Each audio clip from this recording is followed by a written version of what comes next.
소리 21 빨리경 우리의 의지처 말하니 활성스님 엮으니 김용호 교수. 여러분, 불교 공부를 하고자 할 때 어떤 경전을 중심으로 삼아야 할지 함께 생각해 봅시다. 예전에는 한문으로 된 대승경전을 보는 것이 여간 벅찬 일이 아니었는데 이제 빨리 경전까지 알려지다 보니 매우 헷갈린다는 반응을 보이는 사람들이 많습니다. 한국에서 태어난 까닭에 불가피하게 그런 헷갈림을 겪게 되었습니다. 누구나 경험하고 있고 스님들도 마찬가지입니다. 이 혼란을 넘어서기 위해서는 우선 불교의 역사, 특히 경전의 역사에 대한 이해가 필요할 것 같습니다. 이런저런 경전의 내용을 놓고 가타부타 따지는 것보다는 거시적 안목에서 역사적으로 접근하는 것이 오히려 편리한 방법일 것 같습니다.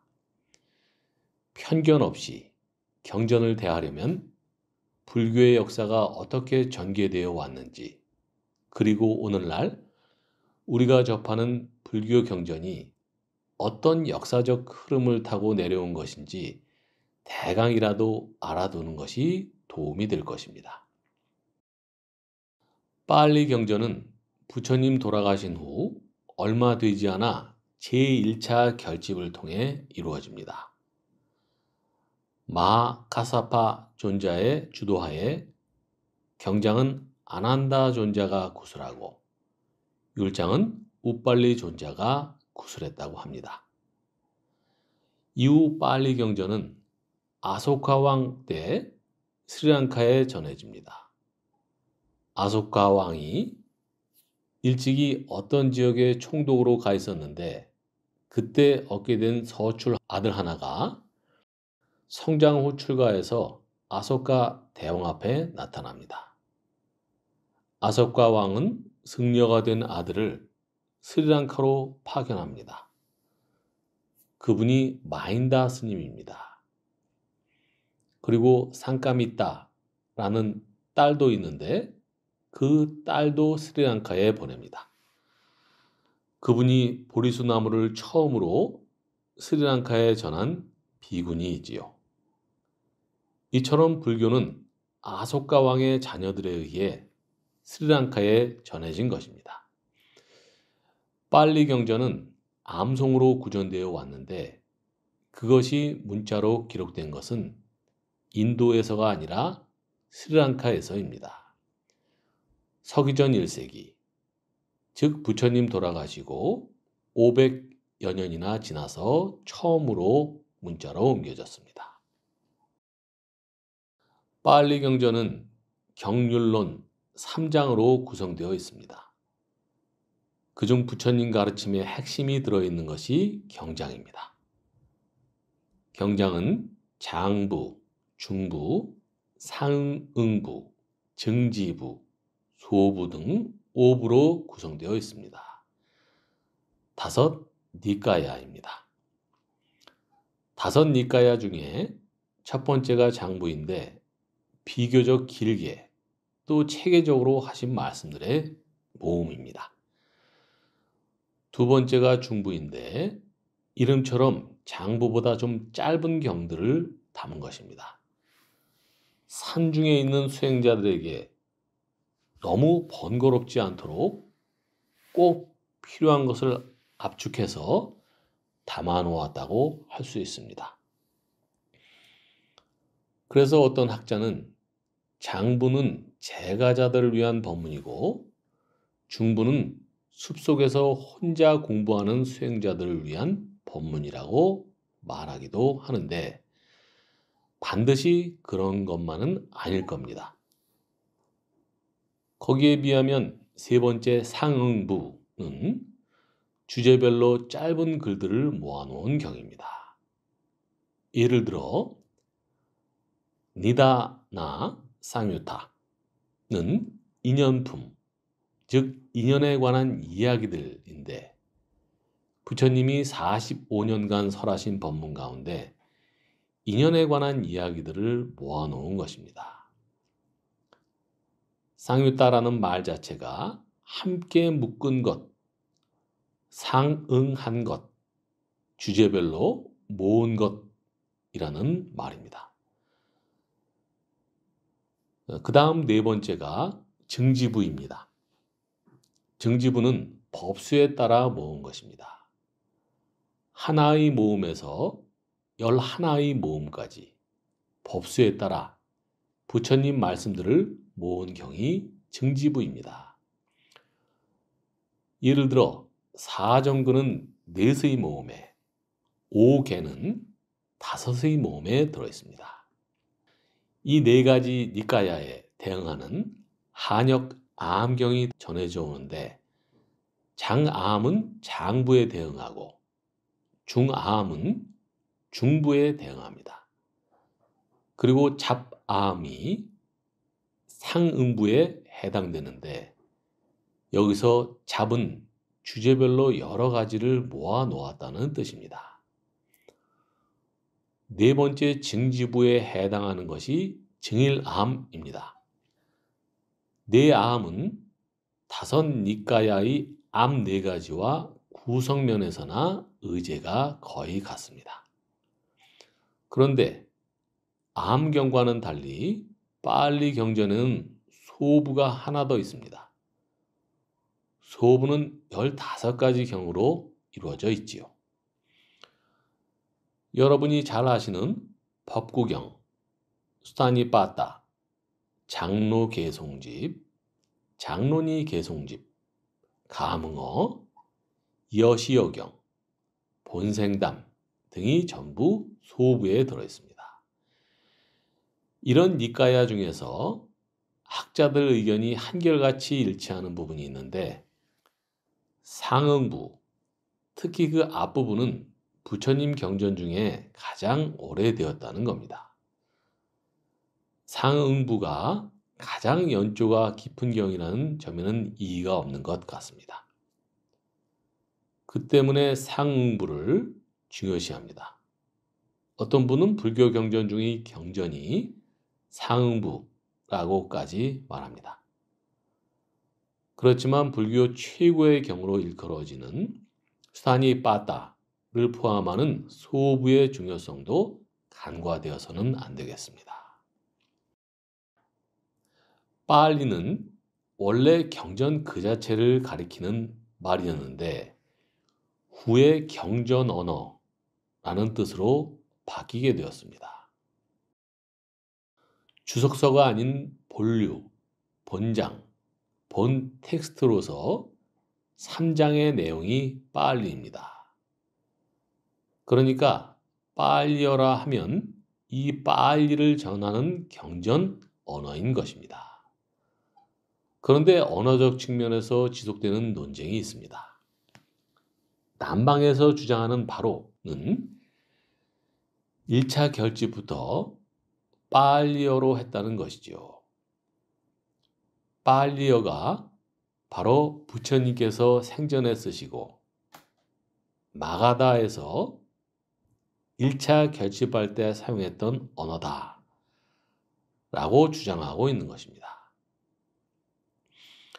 빨리어, 정확히 말해 빨리 경전에 사용된 언어는 부처님 당시 마가다 지방의 일반인들이 사용하던 고전 프라크리트어였다는 것이 통설이고 고대 베다어에 가까운 언어라고 합니다. 그러나 학자들에 따라서 이견이 분분하여 어떤 이들은 부처님께서 왕사성이 있던 마가다국에서 활동을 많이 하셨고 1차 결집이 마가다에서 이루어졌으니 고대 마가다어가 빨리어 아니겠느냐고 추측하는 겁니다. 하지만 마가다어에 대한 연구는 아직도 안개 속을 헤매는 형국입니다. 고대 인도 역사가 베일에 가려져 있는 만큼이나 가려져 있지요. 또 스리랑카의 경을 전한 마힌다 스님을 중심으로 보는 추측도 있습니다. 빨려는 당시 마힌다 스님이 태어나서 성장했던 인도 중서부 뭄바이보다 조금 북쪽 지방에서 쓰이던 지방 언어가 아니냐 하는 추측입니다. 그래서 부처님은 빨려로 말씀하신 게 아니라 마가다어로 말씀하셨다느니 마가다어 중에서도 반 마가다란 뜻의 알더 마가다어를 쓰셨다느니 그와 반대로 자이나교에서 쓴 언어가 알더 마가다어이고 부처님이 쓰신 언어는 마가다어일 것이라느니 마가다어와 빨려가 대단히 가깝거나 또는 같은 것이다 라는 등등 구가합니다. 빨려의 정체가 무엇인가? 어디서 생겼고 누가 썼고 또 석가모니와의 관계는 어떠한가? 여기에 대해서는 아직 정설이 없습니다. 한편 우리에게 익숙한 대승경전은 처음부터 산스크리트어로 편찬된 것입니다. 빨려로 쓰인 경은 스리랑카를 중심으로 남방 불교권에서 독송되고 보존되어 오는 것뿐입니다. 그 외의 모든 경, 심지어 원시경전이라고 알려진 부파불교의 암경마저도 원어가 산스크리트어였습니다. 부처님은 살아생전에 당신의 가르침을 베딕 산스크리트어로 옮기자는 제자들의 건의를 엄중하게 거부하셨다는 이야기가 경에도 나옵니다. 그만큼 산스크리트어로 암경이 다듬어진 것은 훨씬 후대에 와서나 가능했던 일입니다. 산스크리트어는 대단히 긴 역사를 가진 언어라서 우여곡절이 많고 변천이 심합니다. 인도 바라문 제사 문화가 베다로 결집되어 있는데 그 베다에 쓰인 베딕 산스크리트어로부터 시작해서 우파니샤드 시대의 중세 산스크리트어를 거쳐 후대의 고전 산스크리트어에 이르기까지 변화가 아주 많아서 산스크리트어를 공부하는 데만도 많은 세월을 바쳐야 합니다. 그러면 산스크리트어와 빨려와의 관계는 어떠한가? 지금까지 주된 학설은 산스크리트어가 공식 표준 문법어이고 빨려는 어떤 지방 언어, 즉 방언이라는 주장입니다. 하지만 확인은 되지 않았습니다.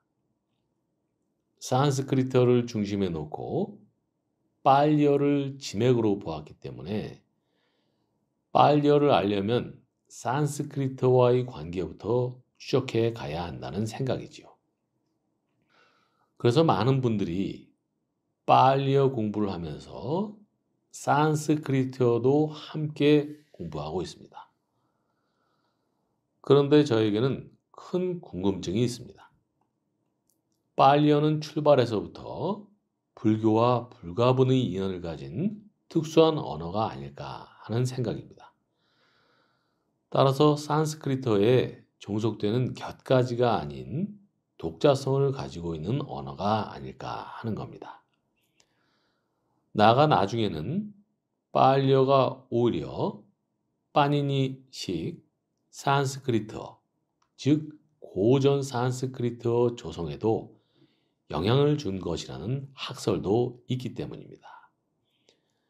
이런 언어 이론들의 차이는 단순히 언어론에 그치지 않고 불교를 불한만교의 부속문으로 볼 것이냐, 전적으로 새로운 가르침으로 볼 것이냐 하는 견해 문제와도 깊이 연관될 수 있으므로 가벼이 단정해서는 안 된다는 생각입니다.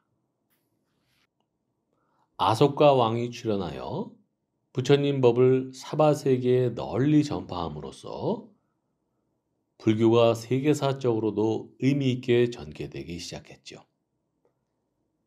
그 이후 인도에서는 불교가 부침을 거듭하다가 결국 쇠퇴하게 됩니다.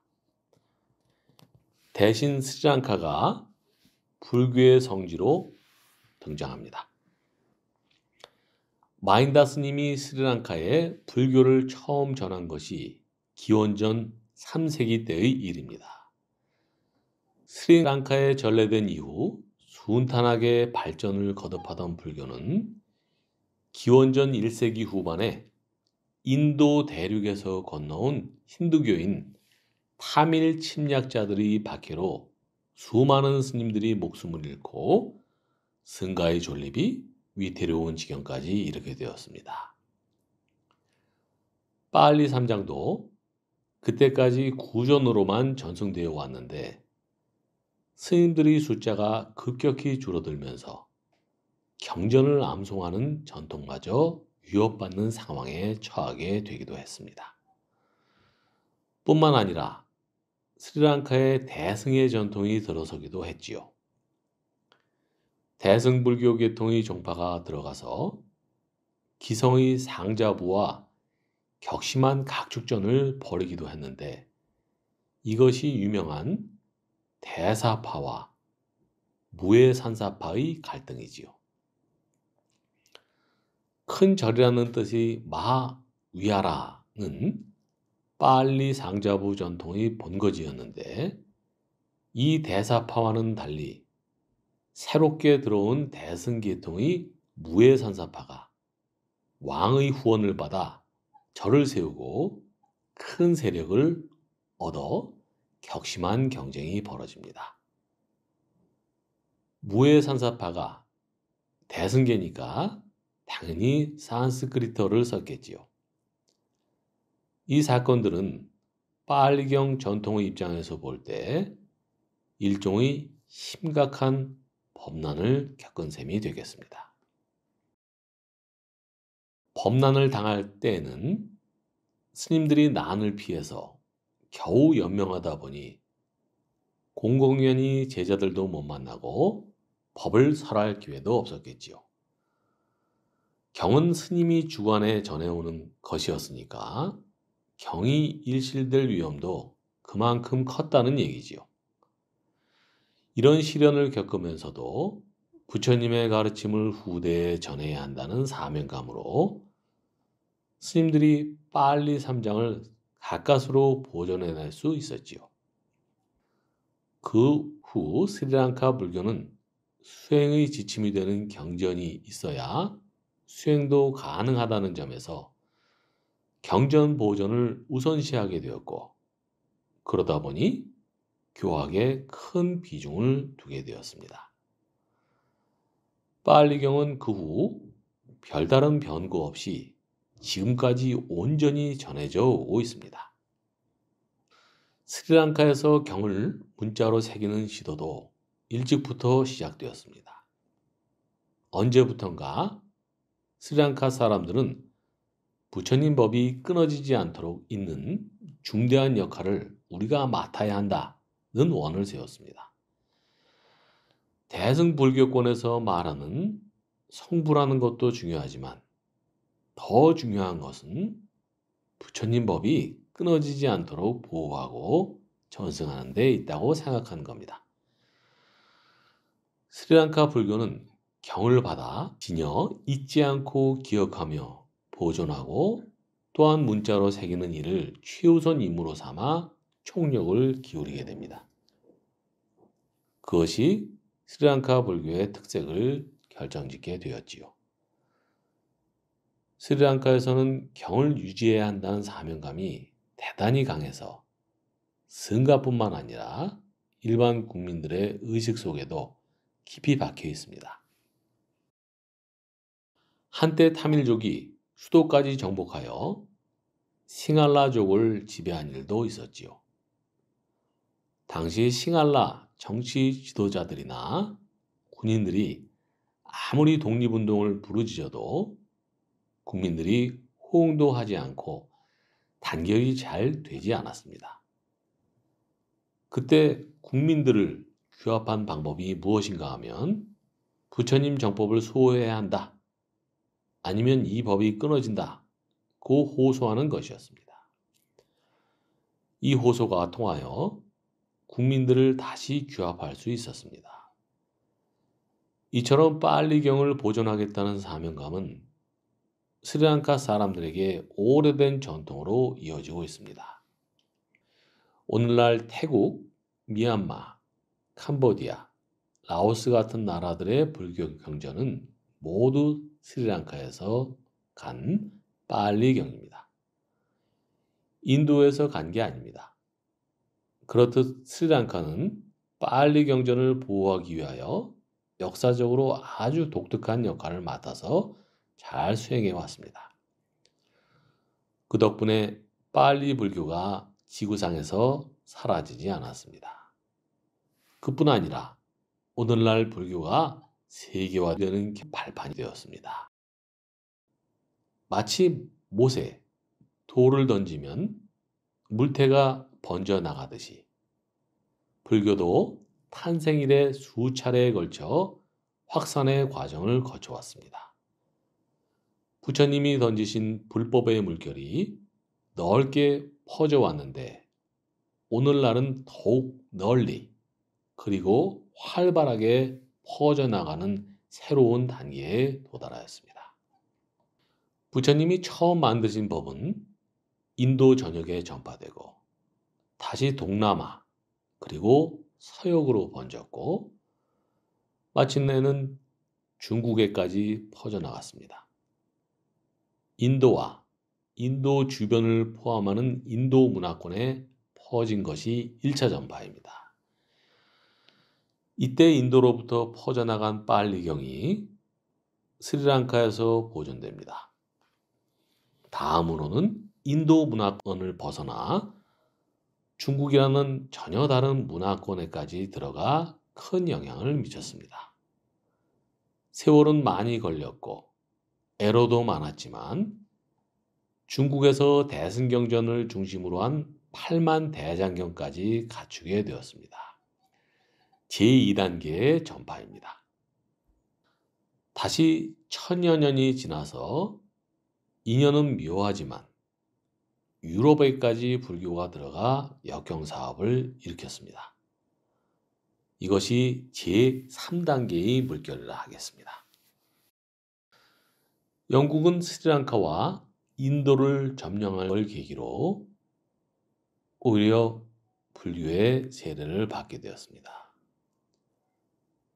그 자기네 언어로 번역하는데 혼신의 힘을 기울이고 100년 넘게 꾸준히 역경을 하고 있습니다. 영국 빨리 성전협회라는 단체를 중심으로 역경 사업이 전개되었습니다. 네덜란드, 프랑스, 독일, 덴마크에서 각각의 언어로 역경이 진행되고 있습니다. 이제 유럽에서도 불교가 영국파와 대륙파로 구분될 정도로 학문적 경향을 달리하면서 상당히 활발하게 전개되고 있습니다. 오늘날 세계어인 영어로 번역되는 것은 중요한 의미가 있습니다. 불교 경전이 세계어로 번역되었다는 것은 물태의 확산 과정으로도 뜻깊은 국면입니다. 또한 불교가 글로벌화 될 계기를 맞았다는 점에서 신기원을 의미합니다. 이제 불교 경전은 영어를 통해서 전 세계에 관심 있는 모든 사람들이 읽을 수 있게 되었습니다. 불교는 이제 지구적인 가르침이 되어가고 있는 것입니다. 이상 간략하게 살펴본 경전과 불교의 역사를 바탕으로 우리가 생각해 봐야 할 몇 가지 주제들에 대해 짚어보고자 합니다. 부파 불교 시대에 조성된 산스크리트 경을 아가마라 부르는데 그것이 중국에서 한역되어 암경으로 전해지고 있습니다. 암은 아가마를 한자로 음사한 것입니다. 하지만 경들이 중국에 전해질 때 동시에 체계적으로 전해졌던 것은 아닙니다. 부파 불교 시대 여러 부파의 경들 중에서 중화함과 자바함은 설일체 유부의 것이 전해져 현재까지 남아있고, 장아함은 법장부의 경, 증일아함은 대중부 계통의 경이라고 합니다. 아함경 이외의 대승경전들은 각각의 철학적인 입장에서 부처님 말씀을 재해석한 것이라 볼 수 있습니다.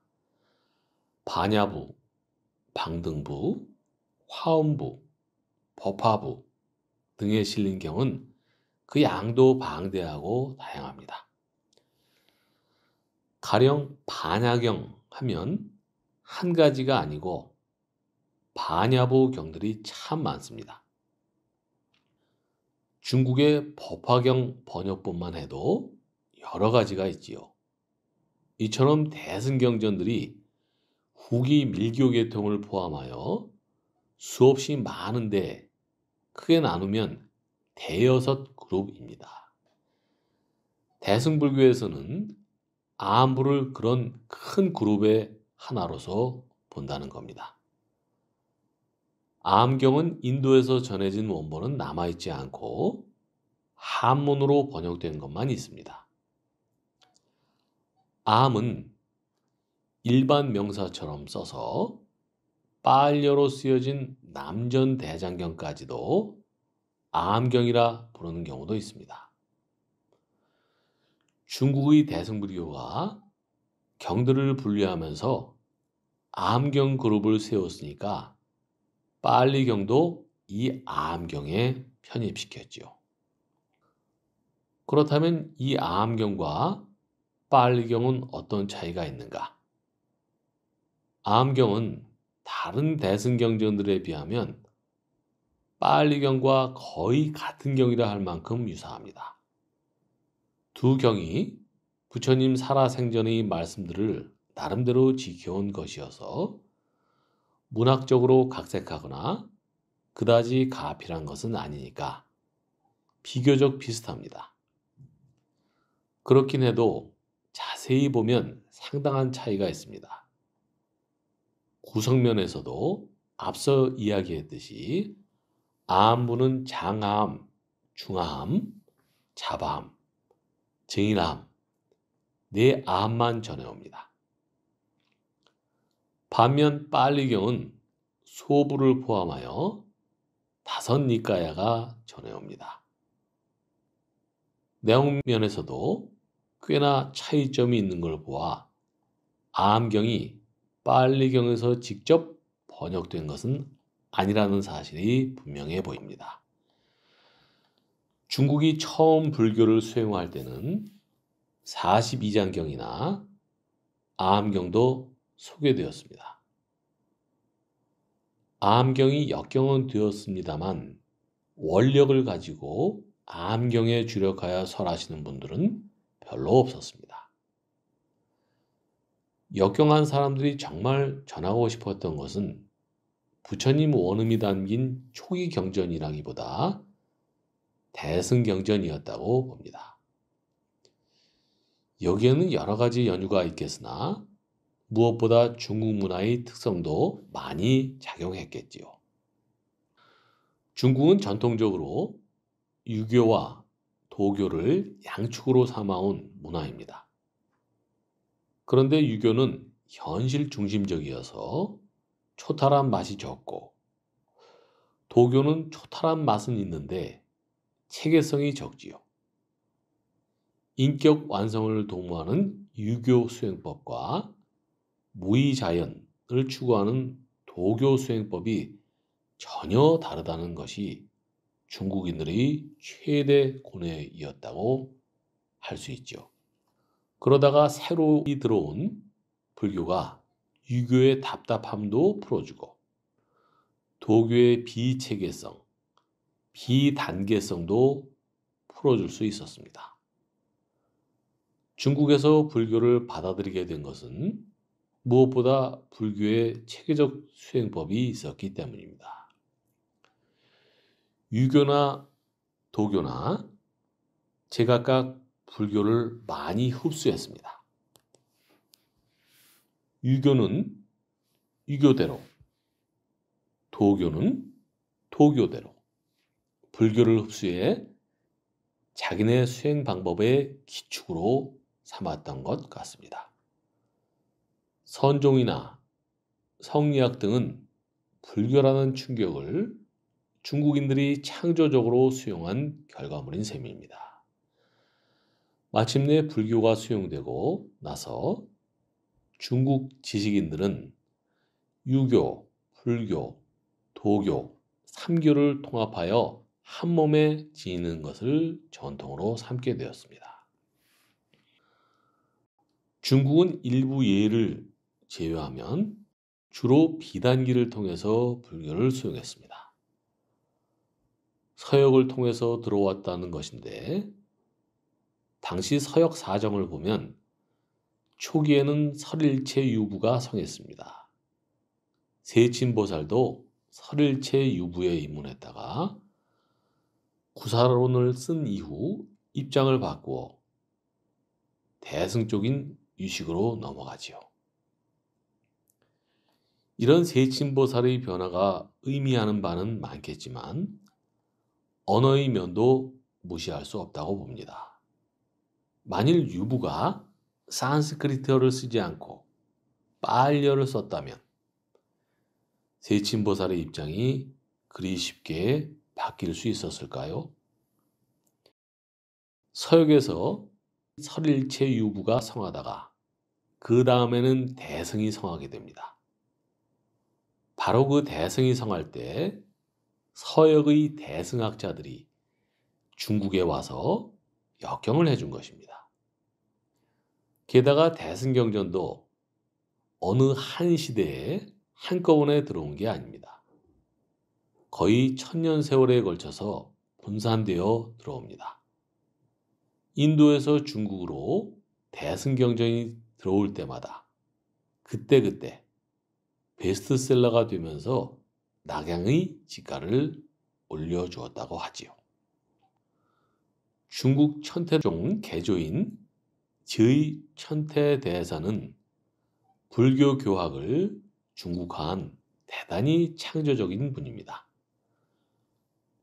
천태대사가 불교를 교학 중심으로 중국화했다면 100년 후 육조 해능대사는 불교를 수행 중심으로 중국화했지요. 그 두 분이 불교의 중국화를 이루어낸 대표적 인물이라 할 수 있습니다. 천태대사는 교리면에서 불교를 중국화하는 천재성을 발휘하여 오시, 팔교 등 독특한 교상판석론을 펴니다. 뿐만 아니라 수행면에서도 천태지관이라 불리는 관법을 세웠습니다. 그 관법은 인도의 사마타와 윗바사나 두 전통을 지와 관, 즉 지관법으로 중국화하여 소개한 것입니다. 이처럼 천태대사가 창조적 노력을 기울임에 따라 중국 불교가 수행과 교리 양면에서 기반을 갖추게 되었습니다. 그러나 천태학은 다소 번거로운 흐름을 면치 못하여 이론이 복잡다기해지는데 이에 대한 반발로 수행하는데 그 많은 복잡한 교학이 뭐 필요한가? 좀 놓자. 논리는 그만두자. 부처님 가르침이 마음 닦는 것이라면 마음부터 한번 닦아보자는 경향이 대두하게 됩니다. 소위 불립문자하고 마음을 오롯이 참고하고자 하게 됩니다. 이처럼 실수행면에서 불교를 중국인 체질에 맞게 변혁하는 일은 육조 해능대사가 했습니다. 해능대사의 선정수행법을 따라 육조 문화에 많은 수행자들이 나오고 후대에 갈수록 세력을 얻다 보니 선종이 중국 불교의 주된 흐름을 이루게 되었습니다. 그리하여 대승불교를 기반으로 불교가 본격적으로 중국화됩니다. 사정이 그러하다 보니 부처님 원래 가르침인 빨리 중심의 근본 불교와는 거리가 멀어질 수밖에 없었습니다. 지금도 대승경전을 두고 불설이니 비불설이니 하는 논의가 끊이지 않습니다. 남방에서는 대승경전을 아예 불교 문학 정도로 치부합니다. 하지만 북방에서는 소위 경전인 대승경전을 비불설이라고 받아들이고 넘어갈 수는 없지 않습니까? 그래서 처음에는 대승경전이 불설이라고 강력히 주장했지만 근래에 와서 빨리경전이 알려지면서 그렇게 우기지는 않고 소승은 부처님의 말을, 대승은 부처님의 마음을 담고 있다고 주장하게 되었습니다. 하여튼 남방불교와 북방불교 사이에 그동안 소통이 원활하지 않았기 때문이라고 봐야겠지요. 또한 불교가 중국에 처음 들어오던 때에는 대승경들이 하나하나 들어와 각기 참신한 특색을 발해서 별 문제가 없었는데 나중에는 많이 들어와 쌓이고 보니까 경들이 서로 상충하는 것이 문제가 됩니다. 이 경은 이 경대로, 저 경은 저 경대로 경마다 중시하는 점이 다르니 당혹스러워지고 도대체 이 경들이 전체 체계가 무엇인가 하는 문제가 제기됩니다.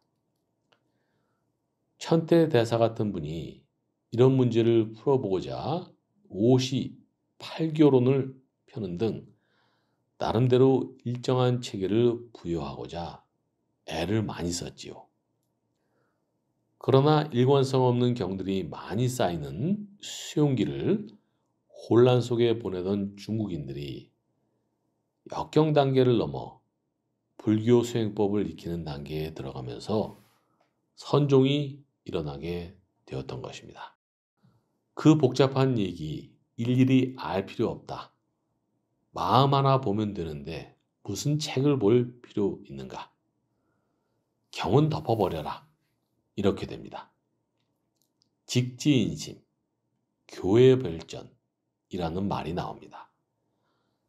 즉, 진리는 교안에 있는 것이 아니라 교로는 전해지지 않고 마음에서 마음으로 비전되는 것이니까 진짜 진수를 경 안에서 찾지 않고 경 바깥에서 따로 찾는다.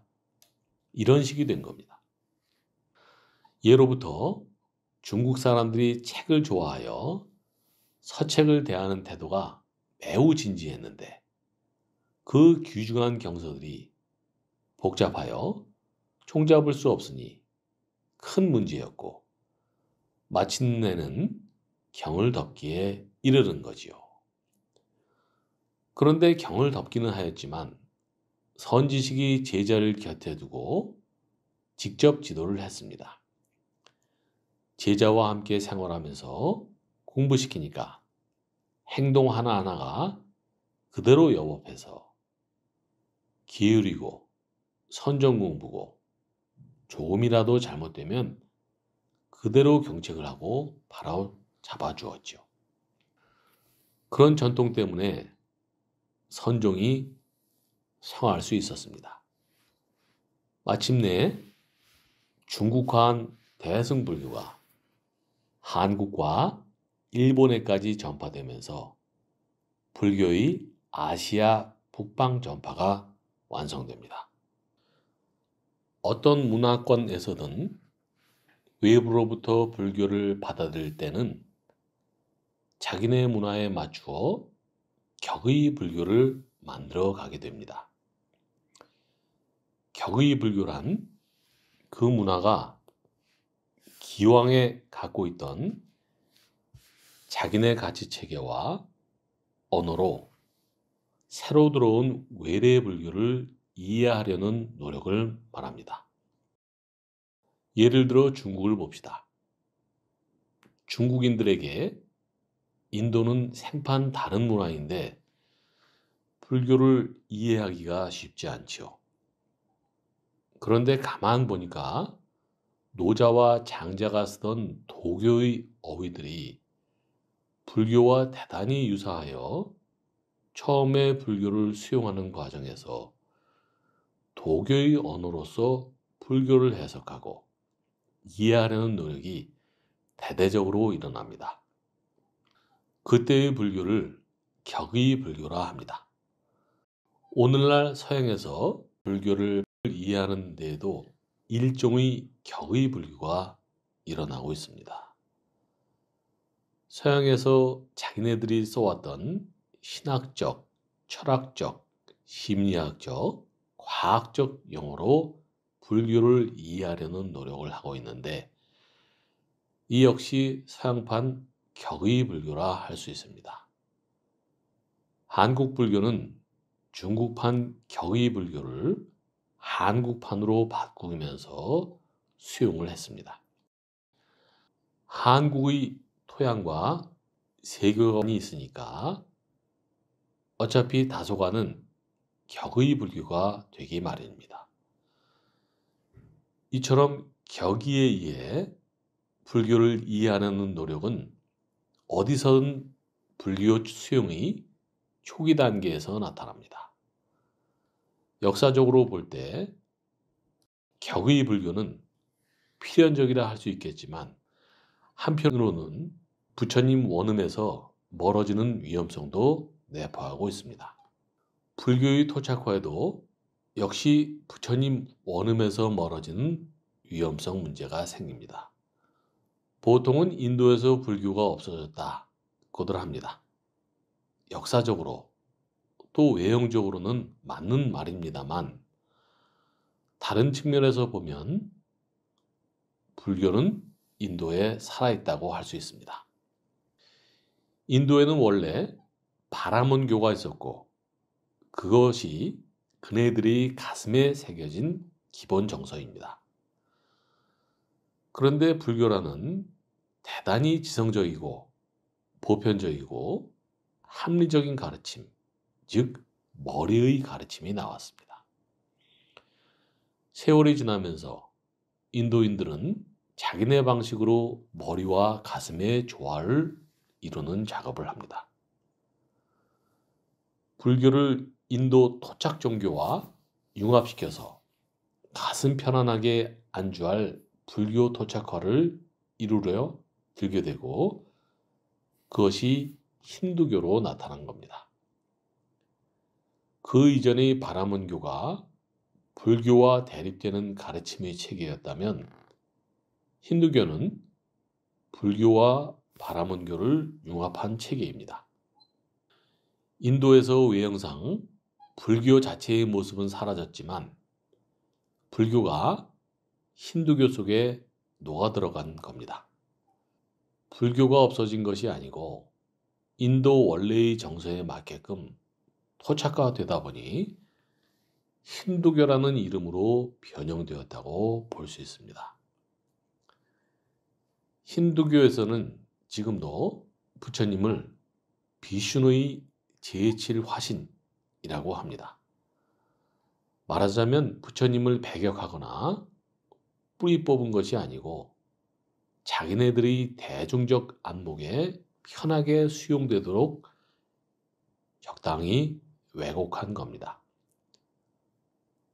한편 쌍카라의 경우를 보면 힌두 교도들이 불교를 대하는 마음이 아주 편안하지는 않고 일종의 콤플렉스가 여전히 남아있는 것처럼 보이기도 합니다. 쌍카라는 스승이 불교 스님이어서 불교를 아주 깊이 받아들였지요.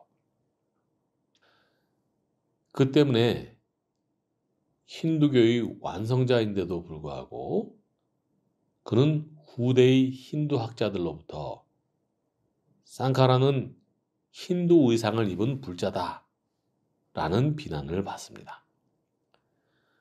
굳이 상카라를 두고 겉모습은 힌두교지만 내용은 불교라고까지 하는 것은 불교에 대한 힌두 교도들의 자세를 드러내는 것이 아닐까요? 불교가 중국에 들어와서도 마찬가지 변화를 겪습니다. 처음에는 불교라는 머리와 중국의 가슴이 만나 갈등했지요. 그 후 불교를 유교나 도교의 전통과 통합시키려는 노력이 일어나게 됩니다. 그렇게 해서 만들어진 것이 성리학과 후기 도교입니다. 성리학은 보통 유교로 이해되는데 그것은 마치 힌두교를 바라문교로 이해하는 것과 마찬가지입니다. 중국인들의 정서는 역시 유교와 도교이지요.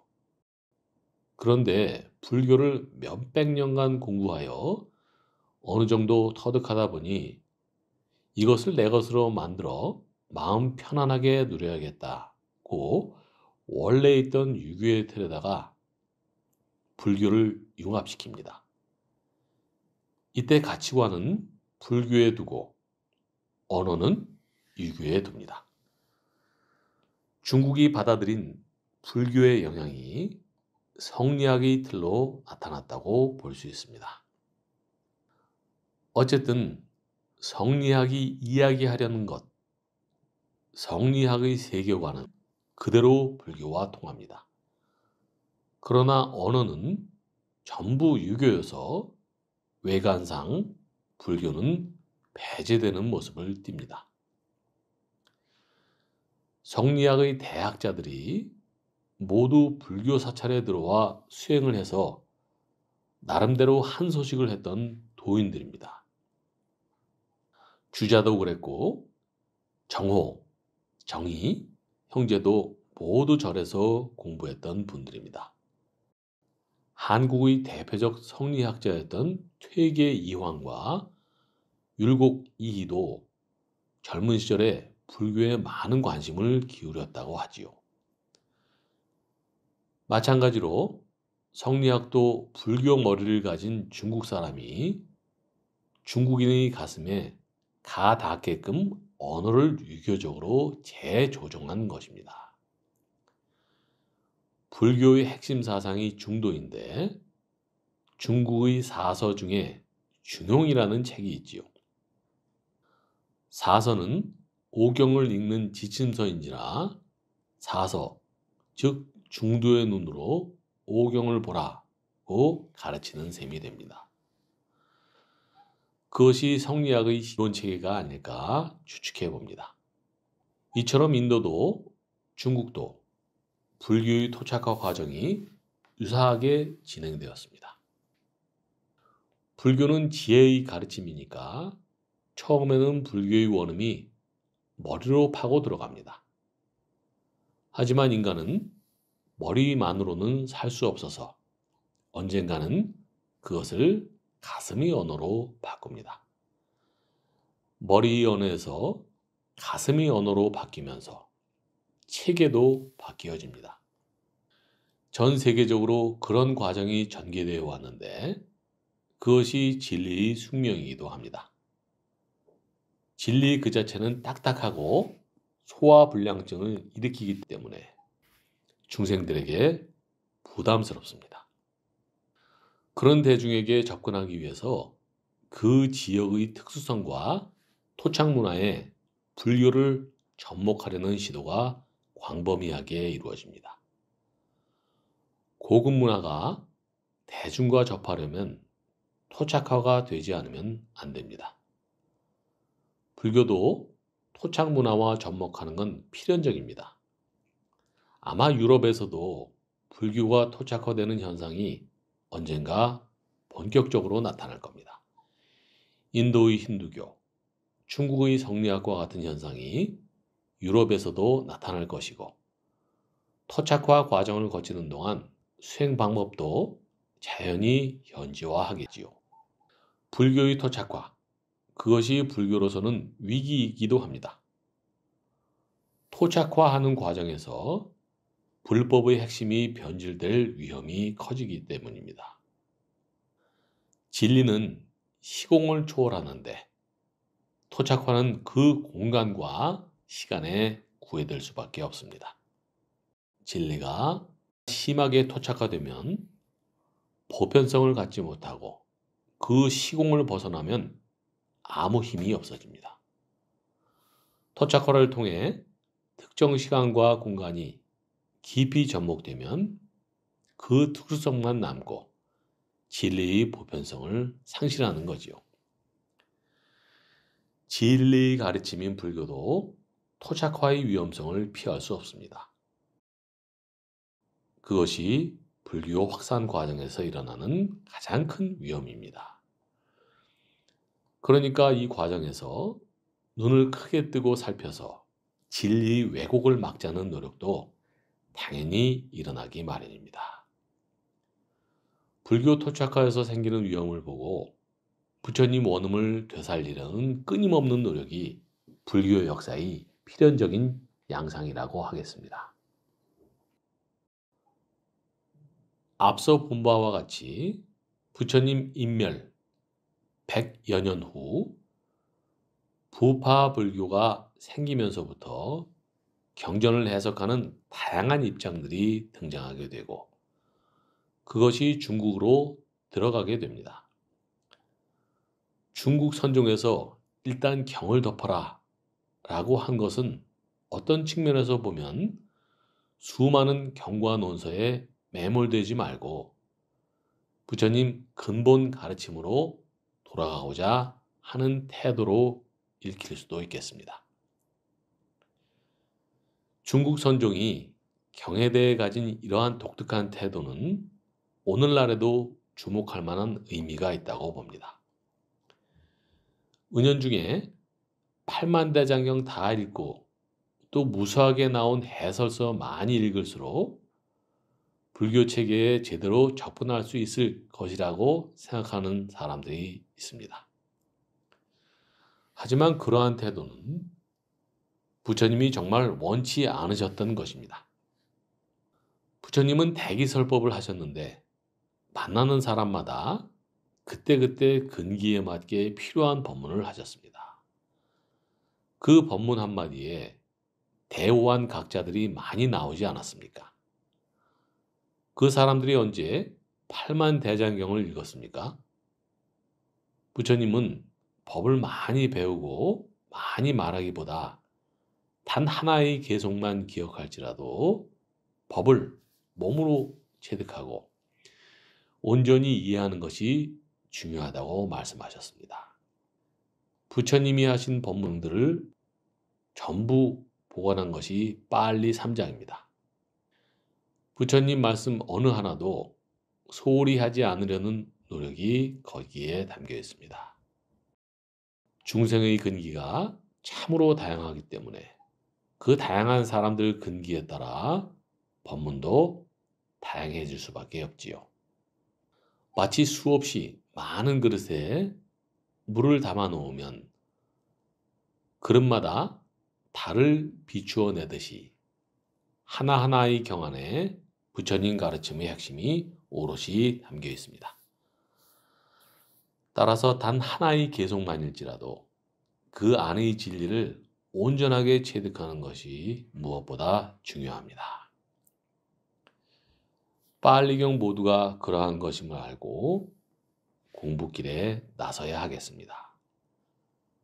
바깥 경계에 매이던 습성, 그대로 수많은 경을 읽어내야만 한다는 강박관념에 매여서는 안 됩니다. 중언부언하는 게 되지만 선종에서 그렇게 경을 덮어라 하는 데에는 그 나름의 역사적 이유가 있는 것입니다. 가장 큰 이유는 대승경전 그 자체에 있습니다. 사실 여러분이 아시다시피 대승경전이 어디 한두 권만 있습니까? 소위 말해서 팔만대장경이 있지요. 그런데 많은 경들이 오로지 읽어라, 이 경만이 수승하다 이럽니다. 심지어는 이 경을 제대로 안 읽으면 하면서 은근히 사람에게 스트레스를 주는 경우까지도 있습니다. 수많은 대승경전의 숲속을 헤매다 보면 법등을 밝히기는커녕 오히려 어두워져 버릴 수도 있습니다. 어떤 경을 보면 신심을 강조하고, 어떤 경을 보면 철학적인 이론을 내놓고, 어떤 경은 이것도 좋고 저것도 좋다고 합니다. 그러니 나중에는 정말 부처님이 법등을 빌려서 앞을 바라보고 있는지, 아니면 처음부터 어떤 사상으로 무장되어 버리는 건지 헷갈립니다. 예를 들어 우리에게 친숙한 반야부의 공사상이라든가 법상종의 유식사상이 있죠. 이런 사상들은 진리와는 차원이 다릅니다. 진리는 결코 사상이라 불릴 수 없습니다. 그런데 출가자가 강원에서 사상부터 배운다면 사상으로 무장을 하고 사상으로 불교의 진리를 찾아 들어가는 셈입니다. 이렇게 이데올로기적으로 접근하는 자세는 지양해야겠지요. 그래서 조사 스님들이 경을 덮어라, 이데올로기나 배우는 그런 짓거리 하지 말라, 사상으로 무장하지 말라고 하신 것이 아닌가, 저는 그렇게 짐작해 봅니다.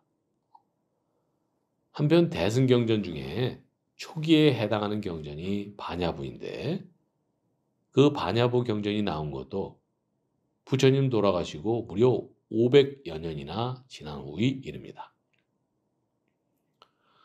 500년을 내려오는 부처님 법이 엄연히 있고, 그 법을 그 시대 사람들에게 더 적절하게 납득시키고 발심시키려다 보니 반야경 같은 경들이 나오게 된 것입니다.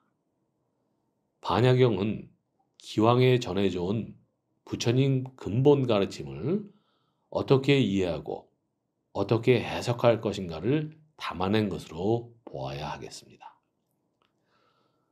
이렇듯 대승경전이 쓰여졌을 때 부처님 근본 가르침은 당연히 전제되어 있다고 봅니다. 어찌 보면 대승경전들 역시 그 시대의 아비담마라고 하겠습니다. 그러니 암경은 보지 않고 대승경전만 읽는다면 이는 부처님의 근본 경전인 빨리경은 보지 못한 채로 후대에 쓴 아비담마만 보고 공부하는 격입니다. 말하자면 교과서는 안 보고 참고서만 보고 공부하는 전통이라 할 수 있지요. 그런 의미에서 선종의 조사 스님들이 경을 보지 말고 덮어두라고 한 것은 참고서를 덮으라는 것이지 교과서를 덮으라는 뜻이 아닌데도 역사적 맥락은 거두절미하고 경은 무조건 안 보는 것이라고 되어버린 거지요. 참고서를 덮는 것은 좋은데 교과서마저 덮는다면 부처님의 등불마저 빌리지 않는 것이니 결코 권할 일이 아닙니다. 선종이 우리나라에 들어와서는 경을 덮어라, 책을 보지 말라는 경향이 더욱 강화되었다고 할 수 있습니다. 부처님이 직접 설하신 빨리 경마저 덮으라면 부처님의 뜻에 맞지 않는 것은 분명합니다. 부처님이 중생들에게 공부하는 길을 잘 가르쳐 주시고자 법을 설하신 것 아닙니까? 그런데 그 법을 알기도 전에 경을 덮어버린다면 부처님 가르침을 제쳐놓는 것이 되고 말지요. 부처님은 시공을 초월해서 모든 세대와 모든 문화권에 통하는 법을 설해 놓으셨습니다. 시대가 격변기일수록 그 시대적 양상이 본원을 가리게 되므로 우리는 그 근원을 찾는 노력을 그만큼 배가하지 않을 수 없습니다. 이제는 빨리 경전서의 불법에 의지해서 공부해야 할 때가 된 것입니다. 부처님께 접근하여 직접 말씀을 듣는 노력을 해야 할 시대가 도래한 것입니다. 중국 선종이 오늘날 우리에게 주는 역사적 교훈이 만일 참고서는 덮고 교과서를 충실히 읽어야 하는 것이라면 더더욱 우리는 교과서를 찾아야 하지 않겠습니까? 근래 빨리 경들이 소개되고 영어로도 우리말로도 옮겨지고 있습니다. 바야흐로 빨리경에 의거하여 부처님 원음을 직접 듣고 공부할 수 있는 바탕이 마련되고 있는 것입니다. 지금 우리가 처한 이 변혁기는 단순히 사회적, 경제적 변혁기가 아니라 사상적, 문화적 변혁기입니다. 새로운 사고를 절실히 필요로 하기 때문에 종교나 이데올로기 모두에서 새로운 것을 찾아 몸부림치지 않을 수 없는 시대에 우리가 살고 있습니다. 인류의 지성은 더 창조적이고 더 보편적이고 더 합리적으로 나아가야 합니다. 그래야 지구촌 차원의 인류 대화합이 가능할 것입니다. 그렇지 못하고 안일하게 민족주의나 전통주의나 복고주의 타성에 눌러앉아 있으면 파국을 면치 못할 것입니다.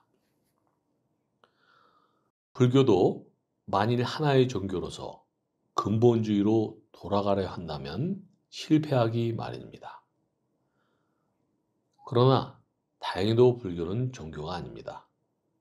불교의 근본은 인간의 심성을 그대로 들여다보는 노력의 체계이지 한낱 종교적 의례의식에 안주하는 신앙체계가 아닙니다. 그렇기 때문에 불교에서 근본으로의 복귀는 안일로 돌아가는 나태한 자세가 아니라 오히려 눈을 부릅뜨고 자기 내면을 들여다보는 치열한 노력으로의 복귀입니다. 눈을 부릅뜨고 자신을 들여다본다는 것은 말처럼 쉬운 일이 아닙니다. 하지만 그러한 노력을 통해야만 기존의 편견과 고정관념을 벗겨내고 인간 심성의 원형을 찾아 이를 발전의 가능성으로 승화시킬 수 있습니다. 이런 노력이 아니면 지금의 급변기를 감당할 수 없습니다. 근본으로의 복귀는 과거로의 복귀가 아니라 인간 향상을 지향하는 가장 적극적인 자세입니다. 그런 의미에서 역사의 때가 묻지 않고 지역의 때가 묻지 않은 부처님 가르침의 근본으로 복귀하는 것이 반드시 필요합니다. 부처님 가르침인 법을 담은 원초의 경은 더 이상 보탤 말도 뺄 말도 없이 완벽합니다. 그런데 그 경을 해석하고 부연하는 데서 왜곡되는 부분이 뒤섞여 들어갑니다. 그게 인간지사이기도 하지요. 중생들이 어려워하고 부담스러워하는 진리를 설명하다 보니 방편을 쓰게 됩니다.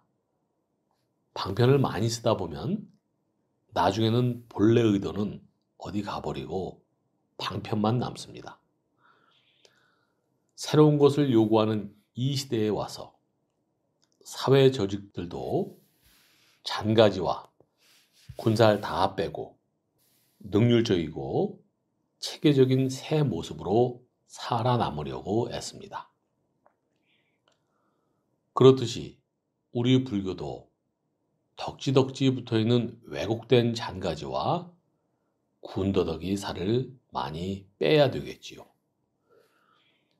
군살을 빼고 부처님의 원래 가르침으로 복귀하려면 그동안 형성된 갖가지 전통에 대한 날카로운 비판적 자세가 요구되는데 이것이 생각만큼 쉽지 않은 일입니다.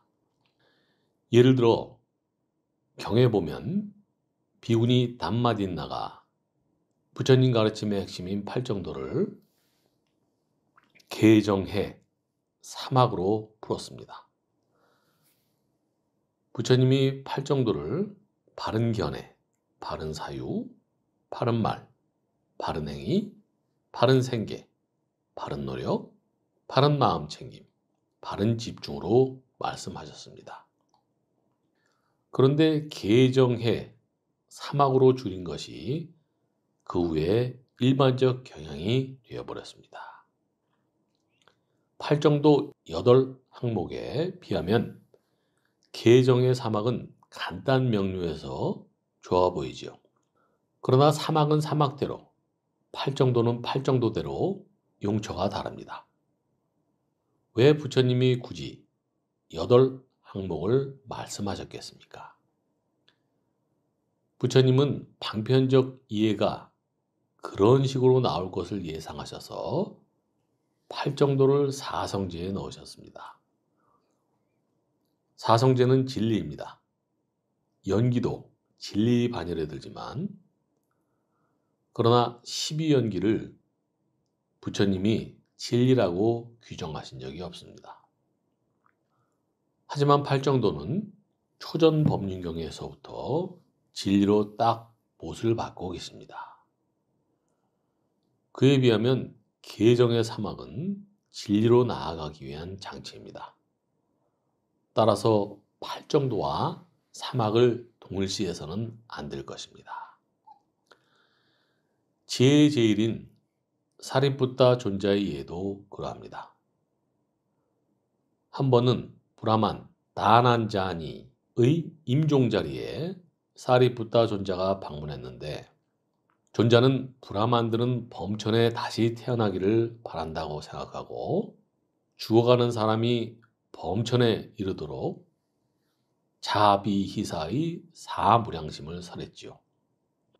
하지만 해탈의 길은 가르치지 않은 채 설법을 마쳤고 브라만 다난자니는 범천에 다시 태어났던 겁니다. 부처님은 이 사실을 아시고 윤회를 끝낼 수 있는 사람에게 가르쳐 줄 것이 더 있었는데 그 곁을 떠나왔다고 사리푸타 존자를 나무라 하셨지요. 이 이야기에서 부처님은 다난자니가 더 높은 가르침을 받아들일 준비가 되어 있음을 아셨던 반면 사리푸타 존자는 중생의 근기를 알아보는 부처님의 해안에 미치지 못했다는 것을 보여줍니다. 이런 차이는 마하모칼라나 존자의 이해도 마찬가지입니다. 경의 신통제일 마하모칼라나 존자가 아무리 많은 과거생을 본다 해도 전생을 무한대로 보시는 부처님의 신통력과는 차이가 크다고 나옵니다. 아라한이라 해서 지혜가 똑같지 않습니다. 사리푸타도 대기설법을 하였지만 부처님처럼 원흉하지는 않고 부처님 말씀과 조금씩 차이가 있지 않을까 합니다. 여러분은 감히 사리푸타에 대해 이렇게 말할 수 있는가 하고 의아하게 생각하겠지요. 하지만 이 정도의 비판적 태도를 취하지 않고서야 지금 같은 시대에 어떻게 부처님 가르침의 근본으로 돌아가는 험난한 과제를 시도해 볼 수 있겠습니까? 부처님은 완전한 지혜 자체이십니다. 지혜와 부처가 구분이 되지 않습니다. 부처님은 이름 그대로 붓다, 즉 깨달은 이, 지혜의 완성자, 무상정등각자이십니다. 그러니까 아무래도 부처님과 제자들의 지혜와 능력에는 차이가 날 수밖에 없다고 보여집니다. 제자가 부처님의 가르침에 의지해 탐진치를 멸하면서 아란의 경지에 이르렀을지라도 부처님의 지혜와 능력에는 미칠 수 없는 겁니다. 따라서 아라한들이나 아라한의 가르침에 의지해 후대의 논서나 저술들을 경전과 동일선상에 세울 수는 없겠지요. 부처님 가르침을 담은 경과 후대의 논조들이 얼마나 가까운지 먼지를 재는 하나의 척도로 이론과 실천으로 양분하는 경향이 얼마나 큰가를 살펴보는 것도 한 방법이 될 수 있지 않을까 합니다. 시대가 내려올수록 이론과 실천을 양분하는 경향이 심화되어 불법에 대해서도 그런 태도를 취하는 경향이 뚜렷해졌습니다. 저는 이렇게 이론과 실천을 양분하는 자세가 부처님의 근본 가르침을 대하는 태도로 적절한지 의심하게 됩니다. 오히려 중도에 입각해서 이 양분화를 극복하고 융합하는 자세가 위주로 되어야 하지 않을까 생각하기 때문입니다. 진리의 길을 가려면 이론과 실천이 하나여야 하고 하나일 수밖에 없습니다. 이론을 이해하는 것, 그것이 실천이고 실천의 생활화가 바로 이해의 심화가 되어야 옳겠지요. 경은 읽는 것 그 자체가 실천 의욕을 북돋우는 힘이 큰데 반해 후대의 논서나 저술들은 이론을 위한 이론에 그치는 경우가 많다고 생각되니까요. 부처님 근본 가르침으로 돌아가기 위해서는 그 밖에도 살필 것이 많이 있을 겁니다. 그 중에 하나가 부처님을 대하는 우리의 자세입니다. 이제 우리는 부처님을 신격화하는 자세를 극복하고 부처님의 위신력에 의존하는 태도부터 지향해야 할 필요가 절실합니다. 부처님이 법등명, 자등명, 즉 법에 의지하고 스스로에 의지하라고 하셨지요. 이 말씀은 법이 부처님 당신을 대신한다는 뜻이요. 법이 능히 부처님의 대역을 수행하는 지혜의 총화라는 사실을 말해주는 것이라 봅니다. 불법승 삼복, 즉 스승과 가르침과 배움, 이 세 보물이 고르게 갖추어진다면 어느 시대, 어느 장소에서나 어떤 문화에서나 삼보가 진정한 보물로서의 가치를 발하게 되지 않을까 합니다. 여러분, 깔라마 경 아시지요? 부처님은 그 경에서 권위에 맹종하는 것을 경계하라고 당부하십니다. 전통은 권위라는 살을 찌우지요. 제가 담마와 아비담마에서 부처님 분상에서 당신이 깨달으신 진리를 설하신 것, 그것이 담마인데 제자들이 그걸 받아들여서 이해하고 활용하고 또 적용할 때 그 분상에서의 담마가 아비담마이다 라고 했습니다. 그 입장에서 말하자면 대승경전들도 그 시대의 아비담마이고 아비담마는 바로 전통과 관련이 있습니다. 아비담마란 그 시대, 그 장소에서의 부처님 법에 대한 이해를 말하는데 그 아비담마에 권위가 붙으면 살아있는 아비담마가 아니라 경직화되고 화석화된 아비담마가 되어버립니다. 수행이란 경직화되는 것을 끊임없이 거부하고 살아있는 현실을 있는 그대로 보는 자세에 입각해 새 아비담마를 창조해 나가는 것입니다. 이런 점에서 볼 때 이론과 실천을 양분하는 것은 경직화를 촉진시키는 사고 성향이 되기 쉽지요. 더욱이나 우리가 경을 볼 때 권위주의를 벗어나야 한다는 것은 이 시대의 기묘한 요청입니다. 부처님 근본 가르침으로 돌아가지 않으면 달리 길이 없기 때문입니다. 따라서 무조건 아라한이니까 지고지대한 지혜의 완성자다. 이런 식으로 보는 태도는 반드시 지양해야겠다는 겁니다. 탐진치를 멸한 만큼 아라한이 되어가는 것입니다. 우리도 윤회를 벗어날 잠재력을 가진 사람으로 태어났습니다. 사람으로서 부처님 법을 만났으니 윤회를 벗어날 가능성을 가진 존재입니다. 그런 입장에서 윤회를 벗어날 때를 조금이라도 앞당기려면 일단 권위주의부터 청산하는 것이 급선무입니다. 그러려면 각자가 권위주의적 해석에 지배되고 있지는 않은지 스스로 점검이 필요하다는 겁니다. 권위주의로 점철된 것은 제거하고 비판적 안목을 세워서 왜곡된 부분을 과감하게 잘라내는 기백을 갖지 않으면 이 시대를 사는 의미가 없습니다. 지금은 열린 마음을 요구하는 시대입니다. 그래서 사리푸타처럼 위대한 분의 권위라 할지라도 비판적으로 검토해보는 시도를 할 수 있지 않을까요? 경을 보는 데 있어서 핵심은 과거의 권위에 의존하지 않고 여러분 스스로가 이해하고 판단해야 한다는 것입니다. 경은 여러분의 향상을 위해 유용하게 쓰여야 합니다. 전통에 길들여져 치우친 눈을 벗어나 새로운 안목으로 경을 보십시오. 경을 보다 보면 고개를 갸우뚱하게 만드는 구석도 있습니다. 그런 것들에 대해 이상하다, 이상하다 하면서 참고에 들어가면 스스로 눈이 확 열리는 순간을 만날 수 있고 그리하여 실로 경이 깊구나 하고 깨달을 수 있습니다. 이렇게 말하면 오히려 경전의 권위를 강조하는 꼴이 될 수도 있습니다.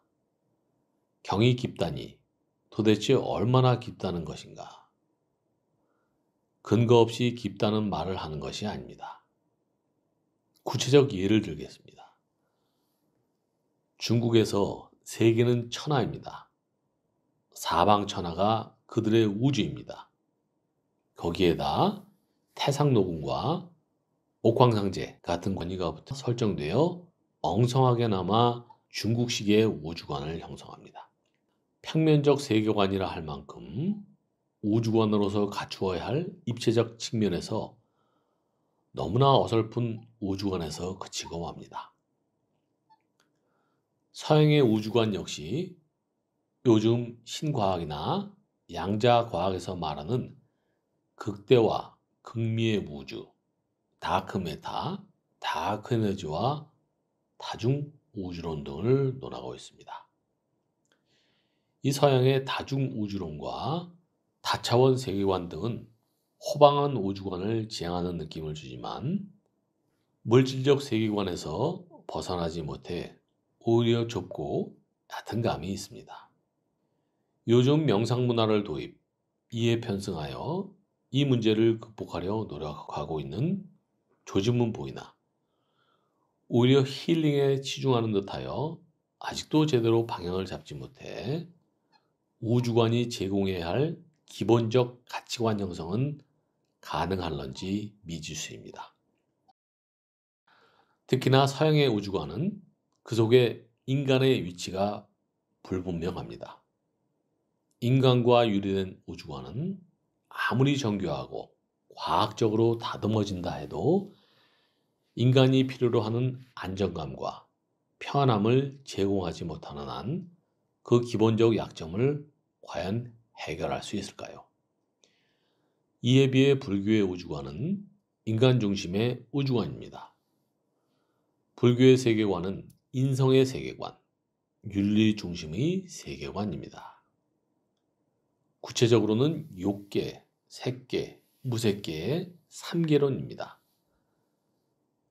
그중 욕계는 인간계가 중심축이 되어 윤리적인 면, 다시 말해 탐진치의 비중에 따라 탐욕업이 심하면 악귀계, 진심업이 심하면 아수라계, 시암업이 심하면 축생계에 태어납니다. 이 탐진치 모두 또는 그중 어떤 업이 매우 지중하면 지옥계에 떨어지지요. 한편 선업이 두터워 윤리적 향상이 이루어지면 욕계 천상에 태어납니다. 이것이 욕계의 구도입니다. 그리고 인간 몸 받았을 때 팔정도를 알게 되어 바른 집중, 정정을 닦기에 이르면 그 향상의 정도에 따라 사선을 차례로 성취하여 누립니다. 이것이 색계의 구도입니다. 그런데 계정해가 균형 있게 이루어지지 못하고 정에 치우치면 알라라깔라마, 우따까라마부다처럼 무소유처정과 비비상처정에 들게 되며 여기에 6대의 공과 시기, 정의처를 이루면 사무색정처가 되어 무색계가 형성됩니다. 이렇듯 색계, 무색계의 정의세계는 말할 것도 없고 욕계의 천상과 악도도 모두 인간의 업이 결정하는 세계입니다. 그러므로 3계가 바로 인간의 세계인 것입니다. 인간이 불법을 만나 팔정도를 닦으면 정에서 해가 나오고 해에서 해해탈이 나오고 다시 해해탈이 열반의 기반이 됩니다. 열반을 이루면 인간은 3계를 벗어나 대자유인, 즉 인간의 완성을 이루는 것이고 인간과 우주법계와 진리가 실체로서 확립되는 것입니다. 그러므로 불교의 세계관이야말로 인간을 위한 인간의 세계관이라 할 것입니다. 불교 경전은 이러한 인간관, 우주관, 세계관을 담고 있습니다. 따라서 우리는 불교 경전이야말로 참으로 깊고 크다고 안심하고 자신 있게 말할 수 있는 것입니다. 우리는 지금부터 경에 대해서도 경직된 눈길을 풀어나갑시다.